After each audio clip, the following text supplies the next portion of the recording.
Are you ready to turn every conference and networking event into a powerful source of connections and referrals for your business?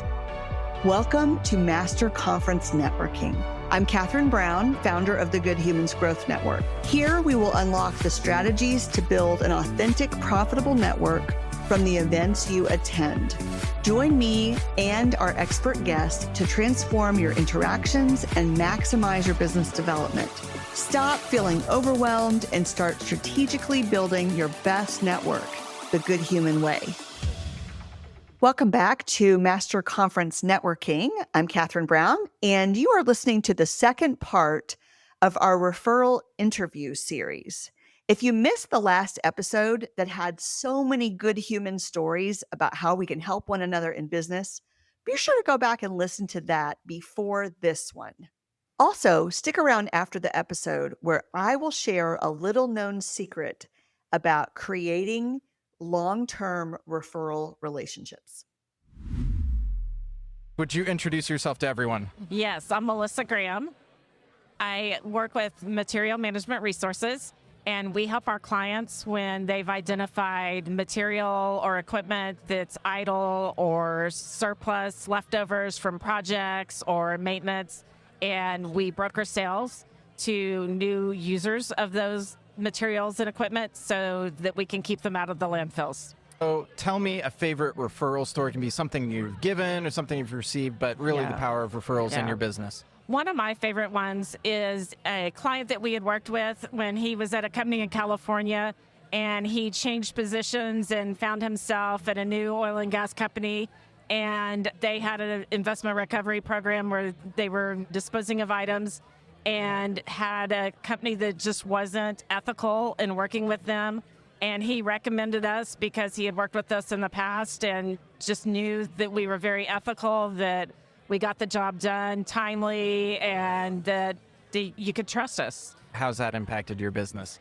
It's meant a lot. It helps us stand behind the fact that we are who we say we are, that we pride ourselves on providing excellent service, and that we value our relationships with our clients. Awesome. Thank you so much for joining me. You're welcome.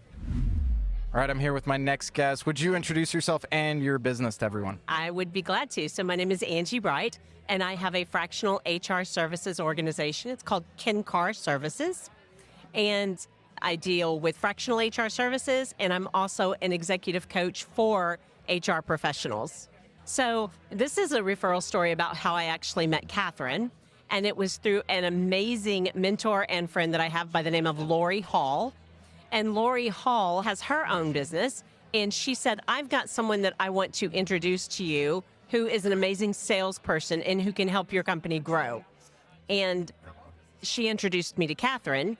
Catherine asked me what my biggest fear was, and it's a funny story. She was going to a conference with me, and I said, I don't like meeting people face to face, so I always run and hide in the restroom. And she laughed, and she said, we're gonna fix that this weekend. And so through Catherine coaching me about meeting people and being comfortable in the space that I am, that weekend, she kept watching me all the weekend to make sure I wasn't hiding. And I met more people through the Texas Coaches Coalition. I met more people and was able to grow my network and the coaches around me to grow my confidence. And it was pretty cool. So I'm Francesca, Kenney, and thank you for having me stop by the booth. This is awesome. And so I own a company. I'm the founder of a company called Green Orchid Consulting. We're located about 40 miles northwest of Chicago in a town called Schaumburg. And most of my clients are not in Chicago, which is fantastic. And so we help smart business owners who appreciate the value of having their companies run efficiently. So we come in at the C-suite level, so like chief financial officer, chief marketing officer. We take a look at what they need and we help them with those needs. And what I find in working with entrepreneurs is there's three things. One, they don't understand the back office and they don't want to understand it. Two, they understand it, but they don't have any time for it. And three, they don't understand the value that my company can come in and help them that is affordable for their organization. Tell me a favorite referral story. What's something that's really impacted you? Back in the day when everybody was on Clubhouse, and I still run a show on Clubhouse on Wednesdays. Are you the only one? I'm like the only. Well, no, we have our fans, right? Okay. So they're still there at 6 on Wednesdays on Clubhouse. It's now called Stomp and Mash Podcast, and so we're out there just having fun because that's what we love to do. So the partner that I run that show with, his name is Brian Keltner, and through Clubhouse, somebody said you have to meet Francesca, and Brian is a CMO, Chief Marketing Officer. So Brian said, she's an accountant. I don't want to meet her. Like, why would I want to meet her? And so anyhow, he's having an adult beverage. He calls me and he's like, okay, so so-and-so said we needed to meet and talk and blah, blah, blah. And so through that, I started talking with him and I'm cracking jokes and he's got his adult beverage. And all of a sudden I said something hysterical and he's choking on his drink. Oh, no. So you know how it is, right? When it goes down the wrong windpipe. You're just coughing. And he's trying to compose himself and he's like, I don't want to hang up on her because she's funny. And so I said, I'm so sorry you're dying at this point. So that didn't help. So he's telling everybody that when we first met, I tried to kill him. So that's like our origin story. So through that, 3 years later, we have different business things that we do together. We also have a networking group that we started last year, he and I together as founders. It's called Elevators. And so I guess my story is you don't have to meet somebody in person to put together a new offering, a new revenue stream, a new company. You just have the right chemistry. And so here we are. And here we are. Hi, I'm Niki Hankins. My business is No Dumb Blonde Accounting, and I love to clean up messes. What kind of messes do you clean up? Any kind of financial bookkeeping, people that haven't done taxes in years and years, or their spouse has been trying to help them and it's turned into a huge nightmare. Well, tell me a favorite referral story that you have. So I had a client, I don't personally do taxes. I do everything else, but I don't do taxes. And so I had a client that needed a tax preparer. And I had a lady that I had met at one of my networking groups who did taxes, but also did financial planning. Referred them to a couple different people, but told them that she was probably the best bet, but let them choose. And they did choose to work with her. And she ended up being able to save them about $25,000 on their taxes and provide both of them and their spouses retirement security, peace of mind that they would have a good retirement fund. And so they have been I benefited because they were so happy with the referral, and she benefited because they've been working with her for years now. And it was just a really awesome experience all around. I love it. Thank you so much. Thank you. Hi, I'm Shanté from SSD Consulting. Awesome. And what do you do at a SSD Consulting. SSD Consulting. Yeah. What do you do? What sort of I'm a consulting? fractional COO for small and mid-sized businesses. One of my favorite referral stories is I have a friend, he's a digital marketer, he does websites, and I referred to him a business owner that needed her website done. Lo and behold, she has become a serial entrepreneur, and she has created 3 more websites with him. So just the one, that one Just the connection. one has triggered a lot of income for him. Oh, that's so awesome. So you see the impact just offering that. And that grows that relationship. Yeah, that too. connection and just that trusted relationship I had with him. She knew that she could trust him to deliver a good product. And he has repeatedly. I love that. Would you introduce yourself to everyone? Yeah, my name is Matt Wolfe. I am the partner and director of brand strategy at Brand 3 Marketing. Awesome. Yeah. Tell me a favorite referral story that you have. I think one of the things that really surprised me is I worked they are custom window treatment fashion designers. And so it sits adjacent to home services, but it's its own thing. It's really about creating a work of art in someone's home. It went well, and then they started referring me, and suddenly I fell into this national community of window fashion designers, custom window treatment designers. Oh, that's awesome. So like that one engagement, just that generosity opened so many doors. Yeah, and then they were referring me to the other ones. But what was really fun about it is they all had a really unique story. You would think it's all the same, right? You'd think it's all curtains and blinds and it is what it is. But they all had a really specific take on how they do the work. They all had something that made them truly, really unique in their design style and how they interact with clients. So the fun for me was like finding what really made each of these tick and who their real audience was.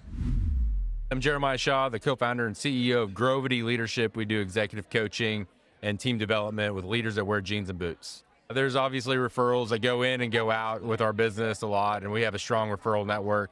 But last year, I was talking to somebody at the Sell Well conference, which is another conference within the hub of the Good Human Growth Network. And we were just talking, and they said, you know what, I have a client I need to introduce you to. They're experiencing some of the problems and pain points that you can solve. Can I set that up? And I said, absolutely, you can set that up. So about 3 or 4 months go by, I had a couple meetings with the individual, ended up having a conversation with them, with my team. And we are just now closing a contract with them that's going to bring in $60,000 worth of revenue just in the next 12 months. And It's looking like it's going to be a multi-year contract. And so that came from one conversation, and really grateful for just the referral network relationships. And that's how it works out. You know, you feel indebted to that. But what's great about this network is on their end, they're just happy they can make the connection. They're happy they can keep it in the circle here at the Good Human Growth Network. I love that. Thank you so much. Yeah, absolutely. I'm so excited to be with you today because I love teaching about how to be a good referral receiver and giver. There's 4 points I want to make with you about this topic.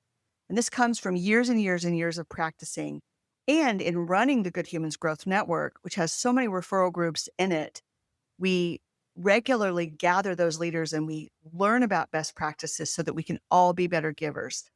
As I shared in the prior episode, referrals are the easiest kind of business development lead to close. And so we all want more of those. It really doesn't matter how big or small your company is. Everybody wants more referrals. It's a common human trait. So the first thing I want to talk about is you're going to have a higher probability of being able to be a good referral giver if you're actually a trusted advisor to the client. I feel like especially among consultants, this term, quote, trusted advisor is thrown around a lot. When I'm using the term, what I mean is that owner of the company, vice president, director, C-level person, whoever your buyer is, they really do go to you to ask your opinion about things that sometimes are even outside of the purview of the immediate thing you sell to them. I'll give you a quick example. I love when I get calls when someone says, this is going to seem random, ... but I just know you'll know someone who. Okay, that tells me I'm a trusted advisor to that person. I once had a longtime sales training client of mine who reached out and said, we have a really hard situation happening in our family, and I just know that you will know a local therapist. And I was so touched that he thought of me because it told me that in the fullest sense, he trusted me with that information and that he knew I would know someone, because that's the sort of thing you don't want to open Google and just do reviews, right? You want someone to say, I know this therapist is a great therapist. So it doesn't have to be that personal, but to be a trusted advisor, you have to have the kind of relationship where you hear about challenges and you can ask about challenges that are happening in the business that are not just about the thing you sell. So if you're a finance consultant, you happen to know that they're making new hires, right? Or if you're a supply chain software company, you know that they want to talk about this new website initiative they have and what that's going to mean. It's like cross-departmental, okay? When you have achieved that level of trust, you get told stuff that's happening and you can say, how is that project going? And it's not something you're trying to sell to them. It's just about things they care about. If you cultivate this kind of relationship, you will be so much more well-positioned to be able to give good referrals. You might say, well, how do I get there, Catherine? You've got to give. You have got to ask, be curious, and give.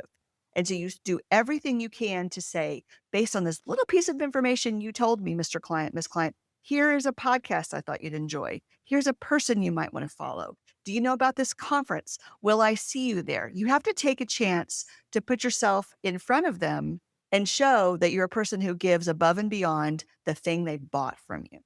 When you do that over and over and over, you increase the chances that you'll really become a trusted advisor. So being a trusted advisor is awesome. It's the place we all want to be. When you have that kind of rapport, you have access to information to be a good referral giver because you hear about things that are happening. So that's the first thing. Practice being a trusted advisor. Now, the next thing is how to be a good giver. If I had $1 for every time someone waited for someone else to go first, I would own my own island. Everybody's waiting for someone else to prove their love and loyalty by giving a referral first to someone else. Let's say you come back from a networking conference and you're a fractional consultant and there was another fractional consultant who sells to the same industry and you have 2 or 3 calls and you're looking for opportunities to refer one another. Someone has got to go first. Someone's got to take the chance to see that person will deliver and will do a good job. And I want you to think about what it would be like to be in a community where the go first attitude permeated. We talk about this all the time in the Good Humans Growth Network. You cannot wait for someone else. You want to outgive other people. And when you do that, although it will not be a 1-to-1 ratio, lead to lead, referral to referral, it won't be 1-to-1, but the reciprocity will kick in. When you're good to other people, the laws of the universe and the law of reciprocity means that person is going to trade themselves to listen for you, look for you. They're going to pay more attention to you on LinkedIn. They're going to comment on your posts, and they're going to feel like they owe you a favor. And so being a good giver means that you are not being selfish and you are not holding back. You are actively training yourself to listen on their behalf, and you take a chance of going first. Go first. Okay, that's my second point. Go first. Third, one of the ways you can increase the chances of being a good referral giver is to be very curious with the person that you want to refer, and you want to understand, what does their buyer buy before they work with your friend and after they work with your friend? So let me give you an example. When I was doing full-time sales training a few years ago, I like to work with sales teams that were about 3 to 10 people in size. So these are multi-million-dollar companies, but they're not huge. They're not 200 million in revenue. They're not 500 million in revenue. They're certainly not $1 billion in revenue. But they had a director of sales. They had reps that were assigned by territory. And I might or might not be the first sales trainer that they'd ever brought into a sales kickoff. And they were still relatively small companies. That size firm that has 2 to 10 salespeople will usually pay a good bit of money for an excellent website. Because when you get to that size, you're thinking about leads coming in through your site, and you're thinking about automations, and you're making sure that your marketing is fairly sophisticated. So what I did to get good referrals is I met all these marketing agencies that specialize in the same industries that I liked to train in. And I would teach them. I would say, okay, before people buy sales training, one of the things that often happens is they implement a new site. And then they implement a new site that kicks off new processes, and they have to go back and revisit their training. So friend, who's the marketing agency owner, what I want you to listen for is I want you to listen for when that owner, VP sales, CRO, whatever their title was, when they make a joke and they say, well, after all of this work, I sure hope my reps can close those leads. Because if you listen, it'll happen. They will say things like that. And when that happens, your ears perk up, and I want you to think of Catherine, and I want you to say, is that a concern? Tell me more about that. And those are the kinds of situations where someone preceded me. Usually a marketing agency preceded me as the sales trainer. The founder was the manager of the sales team. I often was positioned to be able to refer to a vice president of sales that was an interim or a fractional. So think about an Oreo. Okay, I was the cream in the middle, and the cookie on one side was the marketing agency, and the cookie on the other side might be a fractional sales leader. My training sat in the middle. Every person listening to this has someone who precedes them and someone who comes after them. And the more you can explain this concept to other people, the more you can train them to listen for you in very natural conversations that will happen in the course of their regular doing business because they're adjacent to what you sell. They're next to what you sell. So that's point number 3. Notice who comes before and after you. Teach people who that is. And if you want to be a good referral giver, ask who that is of those referral partners you want to serve. The last point I want to make is about good follow-up etiquette when someone gives you a referral. Now, this gets to all kinds of automations, self-management. There's all kinds of ways you could screw this up. So let's talk about how important it is to do lead tracking and to think about how you're going to manage yourself in this process. You might have worked for 6 to 12 to 18 to 24 months to build a relationship with someone who's giving you that qualified referral that's a real sales lead and not a marketing lead. They're really going to buy from someone, and you want to be the one that gets that 50 to 90% chance of closing. Well, for that to happen, you really want to treat that referral with respect. And treating with respect is acknowledging within 24 hours that you got the message. Okay, I travel a lot now for my business. There's many times that I have to write and say, I want to thank you so much and let you know I see this message. And then I call out the name of the person who is the new lead for me. And I say, I'll follow up with you directly. I don't want to be in an email sequence forever, right? But you want to acknowledge that you received it. You want to do that within a day. And then you want to immediately turn around and exchange calendar links or say, I'll see you at the event or whatever the next right thing is to schedule with that referral partner. Now, most people are actually pretty decent at this part, I find. But 2 things that are challenging are that information does or doesn't actually make it into a CRM. So it might be sitting in your email, but it's not actually queued up in a way that if your new referral doesn't respond to you right away, will you remember to follow up again? Right? Because what if they're traveling or what if they're ill or what if they've had some kind of serious thing happen in their family, right? We don't want to make up a reason why people don't get back to us. So we're going to probably have to follow up again. And how are you going to remember to do that? You need to think about that reminder system. I like to put them in my CRM and schedule a task for 48 hours later. And literally for myself, the task says, did Joe get back to you? And then I open up that task and I go, oh yeah, that's what that was. So I really want to see that through, even if it requires a little bit of quote chasing. And then the second point I want to make, in addition to the CRM, is that you want to be sure to say thank you and tell that referral partner what happened. And I confess that sometimes I forget this piece because it could be such a long tail before you actually close. And so that's another place for you to think about with the help of your virtual assistant or a CRM or an automation. Like, what could you set up for yourself so that you have some checkpoints where you remember, did I tell my referral partner what happened? I find I give referrals a lot. I find that people don't tell me ultimately what happened with them very often, and I'm very curious. But it creates work for me then to have to go chase that down. And I always notice when someone circles back and says, I'd love to tell you what happened, for good or bad. I just want to know. And so this is a best practice that to me, like, really separates the pros from the amateurs. And most of us can become more pro in this respect. So let's go over the 4 points again really quickly. The first is learn how to become a trusted advisor. If you're not today, it really matters. The second one was go first. Be a good giver, err on generosity. Someone has to begin this referral relationship. The third was notice who comes before and after you.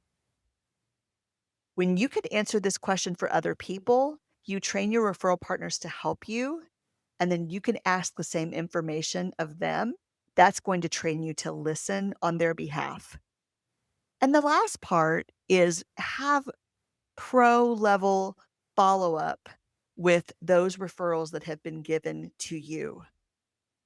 Most people do a good job in the beginning with an acknowledgement, but don't close the loop ultimately on what happened. That kind of appreciation and follow up will really make you stand out. Thanks for listening today. I remembered that I promised you one more sales secret in this area of referral giving and receiving. Some years into my selling career, I realized that when people talk about a sales pipeline, they mostly are thinking of their buyers, who is going to buy their product or service, and they neglect to realize that they actually have a referral partner pipeline that they actually ought to work equally diligently. Okay, why is that? Well, I've observed over the years that if you have a fairly lengthy sales cycle, you can expect that it's probably going to take a while also to build trust with people who also sell to the same type of client with a fairly lengthy sales cycle, right? Because we're all busy. There's lots of steps, there's lots of people, there's lots of things happening.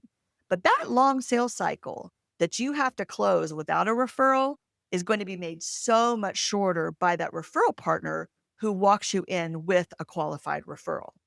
So even if it takes you 2, 3, 4, 5, 6, 7 coffees, lunches, meetups at conferences, Zoom calls, Teams calls, for you to develop a relationship where you get that referral partner pipeline is a one-to-many strategy. Instead of one person closing, one company closing, and maybe telling someone else about you, if you surround yourself with a handful of referral partners who are equally committed, I would almost argue that it doesn't matter how long it takes to cultivate those, because those are relationships that can last a lifetime. They can last as long as you want to work, and they will think of you over and over and over again. So don't neglect the referral partner pipeline as your secondary pipeline. And when you hear the term sales pipeline, don't just think of buyers, think of both. That's one of my best practices that I've realized over the years, and I hope that that helps you. Thanks so much for listening to Master Conference Networking. This has been so much fun. Please don't forget to give a review on the platform you listen to, and we'll talk to you again.